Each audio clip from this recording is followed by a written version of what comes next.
வழி அல்ல. இப்போது புரிகிறது அம்மா. அதனால்தான் சூரத்துல் ஃபாத்திஹாவை ஒவ்வொரு முறையும் நாம் ஓதுகிறோம் அல்லவா? அஹ்மத் அம்மாவிடம் சொல்கிறான்.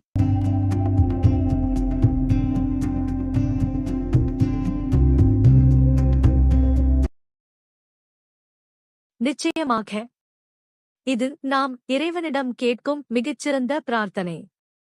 இந்த அத்தியாயம் குர்ஆனின் திறவுகோல் என்று போற்றப்படுகிறது. இது இறைவனுக்கும் அடியானுக்கும் இடையிலான ஒரு உன்னதமான உரையாடலாக கருதப்படுகிறது. இப்போது நீ ஒருமுறை ஓதிப்பார், நான் கேட்கிறேன். பிஸ்மில்லாஹிர் ரஹ்மானிர் ரஹீம். அல்ஹம்துலில்லாஹி ரப்பில் ஆலமீன். அர்-ரஹ்மானிர் ரஹீம். மாலிகி யௌமித்தீன். إياك نعبد وإياك نستعين. اهدنا الصراط المستقيم. صراط الذين أنعمت عليهم غير المغضوب عليهم ولا الضالين. இந்த சூராவின் சிறப்புகள். அலசாஸ் அடிப்படை. இது குர்ஆனின் மிக முக்கியமான அத்தியாயம். உம்முல் கிதாப் குர்ஆனின் தாய் என்று அழைக்கப்படுகிறது, ஏனெனில் குர்ஆனின் ஒட்டுமொத்த சாராம்சமும் இதில் அடங்கியுள்ளது. அஷ்ஷிஃபா நிவாரணம்.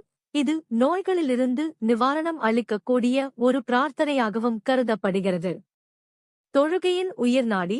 இந்த சூரா இல்லாமல் எந்த ஒரு தொழுகையும் நிறைவேறாது. அருமை மகனே, அந்த உணர்வுதான் உனது தொழுகையை உயிரோட்டமுள்ளதாக மாற்றும்.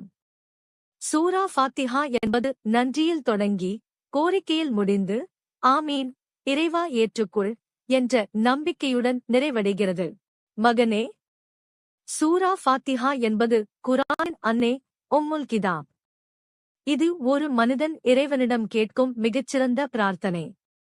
இதை ஓதும்போது அல்லாஹ் அதற்கு பதில் அளிக்கிறான் என்று நபிகளார் சொல்லியிருக்கிறார்கள். நீ அல்ஹம்துலில்லாஹ் என்று சொல்லும்போது அல்லாஹ் என் அடியான் என்னை துதித்துவிட்டான் என்று மகிழ்ந்து கூறுகிறான். அப்படியா அம்மா?